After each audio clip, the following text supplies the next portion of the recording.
Hello friends, મારા બધા મિત્રોને happy Diwali, happy new year. તો તમને ચોક્કસ આજે હું તમને મીઠાઈનો વિડીયો શેર કરું છું, આપણે દિવાળીની મીઠાઈનો. તો આજે આપણે એકદમ સિમ્પલ એટલે કે સાદા મલાઈ વગરના દૂધમાંથી આપણે સરળ રીતે સાદા પેંડા બનાવશું, એ પણ ઘરે જ મિત્રો. તો તમને ચોક્કસ આ વિડીયો ગમશે. ગમે તો લાઈક કરજો, શેર કરજો અને સબસ્ક્રાઈબ કરવાનું તો ભૂલતા જ નહીં. અને મિત્રો બાજુમાં રહેલું બેલ આઇકનને પણ પ્રેસ કરજો, જેથી કરીને લેટેસ્ટ વિડીયોની માહિતી તમને મળતી રહે. તો આજે હું 1 લીટર દૂધમાંથી મોસ્ટ ઓફ આપણે લગભગ 20-21 પેંડા બનશે. અને આપણે દૂધ કયું લેવાનું છે એ પણ હું તમને જણાવી દઉં કે આજે મેં આમ તમે જુઓ ને તો પેંડા બનાવો ને ત્યારે તમારે મલાઈ ઉતરેલું દૂધ એટલે કે ટોન્ડ મિલ્ક દૂધ લેવાનું હોય છે. પણ આજે મને એ ટોન્ડ મિલ્ક દૂધ નથી મળ્યું એટલે મેં તાજા લીધું છે.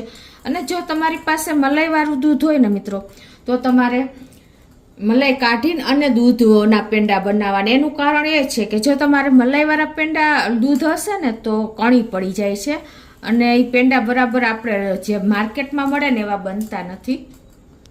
અત્યારે 1 લીટર દૂધ લીધું છે મેં, તો આપણે આ ડાયરેક્ટ જ. અને તમે જે વાસણ ચૂઝ કરો ને મિત્રો, એ પણ તમારે નોનસ્ટિક કે સ્ટીલ કે આપણે લોખંડનું વાસણ લેવાનું.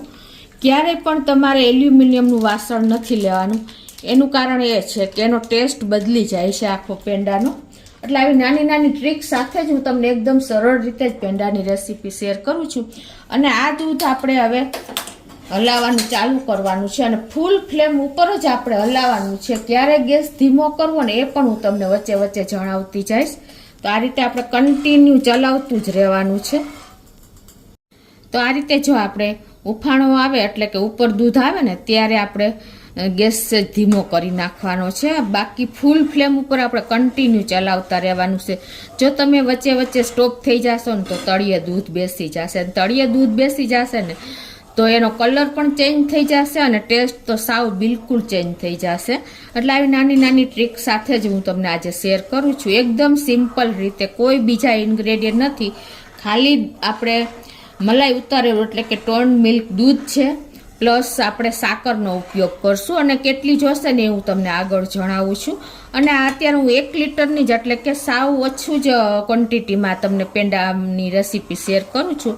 એટલે કમસે કમ અડધો કલાક જેવો જ ટાઈમ જોશે જો તમે ફૂલ ફ્લેમ ઉપર આ રીતે ચલાવતા રહેશો ને.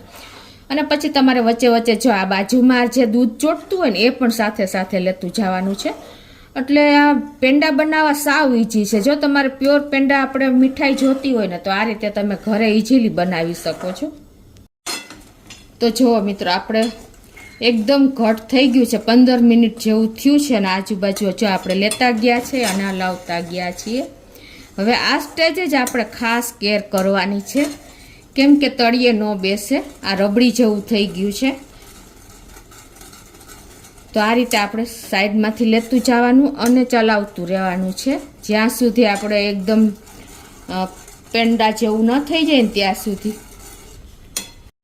જો મિત્રો, આપણે હવે એકદમ રબડી થઈ ગઈ છે. તો હવે આ સ્ટેજે જો તમે ન પહોંચી શકતા હો ને તો તમારે ગેસને મીડિયમ કા સ્લો જ કરી નાખવાનો અને ચલાવતું રહેવાનું, કેમ કે તળિયે બેસી જશે તો તમારા પેંડાનો ટેસ્ટ અને કલર ટેક્સચર જ આખું જુદું થઈ જશે. અને તમારી પાસે પેચ્યુલા હોય ને તો બેસ્ટ છે. આ રીતે તમને ભેગું કરવામાં અને ચલાવવામાં બંનેમાં ફાવશે. મિત્રો એકદમ સરળ રીતે, કોઈ તામઝામ વગર આજે હું તમને પેંડાની રેસીપી શેર કરું છું. જેને ઘરના દૂધ હોય છે ને એ લોકો ઇઝીલી ઘરે પેંડા બનાવે ને તો કોઈ ટાઈમ પણ નહીં લાગે. અત્યારે 1 લીટર છે તો મને લાગે છે કે અડધો કલાક જેવો ટાઈમ લાગશે. એટલે તમારી ક્વોન્ટિટી પ્રમાણે તમારે ટાઈમ લાગશે મિત્રો. તો આ રીતે કન્ટિન્યુ આપણે જો અત્યારે મેં ગેસની ફ્લેમ સ્લો ટુ મીડિયમ જ રાખી છે અને ચલાવતા રહીશ. આગળ હું તમને બતાવું છું. જો મિત્રો, હવે આપણે એકદમ માવા ટેક્સચર આવી ગયું છે અને આ સ્ટેજે તમારે ગેસને એકદમ સ્લો કરી નાખવાનો છે, નહીતર તમારે તળિયે બેસવાના ચાન્સીસ રહેશે. પ્લસ તમે તળિયે બેસશે ને તો આખો એનું લુક જ બદલી જશે. અને કન્ટિન્યુ તમારે પેચ્યુલા કે ચમચો કે તવીથો જે હોય એનાથી ચલાવતા જ રહેવાનું છે. જ્યાં સુધી આ બધું ભેગું ન થઈ જાય ને ત્યાં સુધી આપણે ચલાવવાનું છે.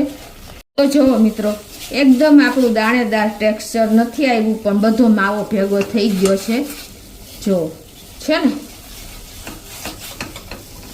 દૂધનો બાળતા ટાઈમ નથી લાગતો, કન્ટિન્યુ તમારે ટાઈમ દેવો પડે છે.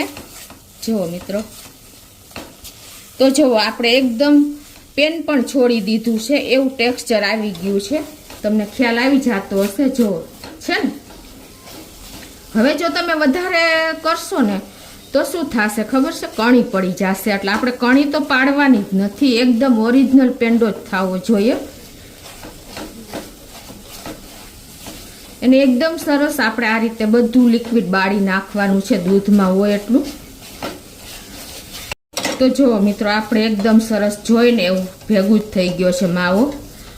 હવે આને આપણે ગેસ બંધ કરી દેશું અને એક પ્લેટમાં ઠંડુ કરવા નાખી દેશું.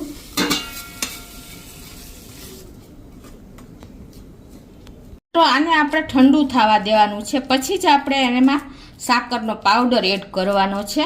જો તમે ગરમમાં એડ કરશો ને તો પાણી છૂટશે, એટલે નાની નાની ટિપ્સ ખાસ નોટ કરજો.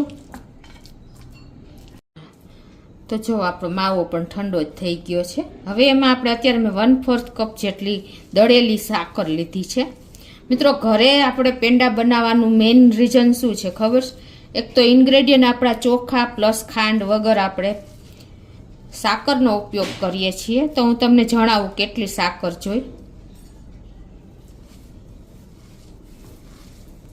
તો જો આપણે સાકર પણ મિક્સ કરી દીધી, સાકર પાવડર, અને અંદાજે આપણે 100 ગ્રામ જેવી સાકર પાવડર જોયો છે.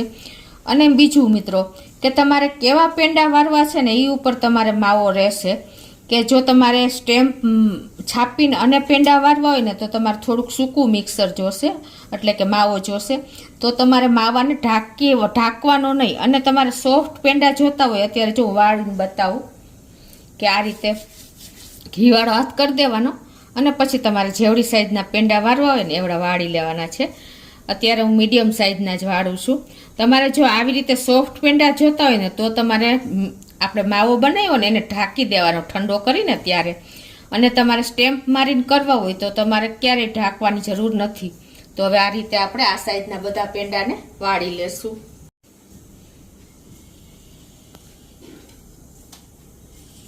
તો આ રીતે જો આપણે પેંડાને વાળી લીધા છે. હવે તમારે આમ આંગળીએથી એને સેટ ટેપ કરી દેવાના છે, એટલે આપણે કાંઈ પણ અંદર સેટ કરવું હોય ને તો થઈ શકે.